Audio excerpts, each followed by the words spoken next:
तेरी खाटू नगर में आई ओ बाबा दर्शन दो श्याम।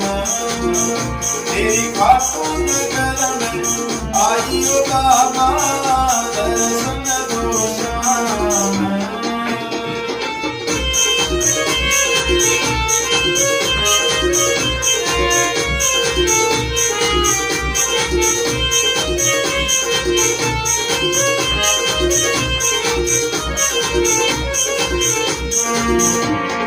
लखदा पार कहानी वाणी, लखदा पार कहानी वाणी, सबको गले लगानी वाणी, सबको गले लगानी वाणी। मैंने भी तेरी आस लगाई ओ बाबा दर्शन दो श्याम। तेरी खाटू नगर में आई ओ बाबा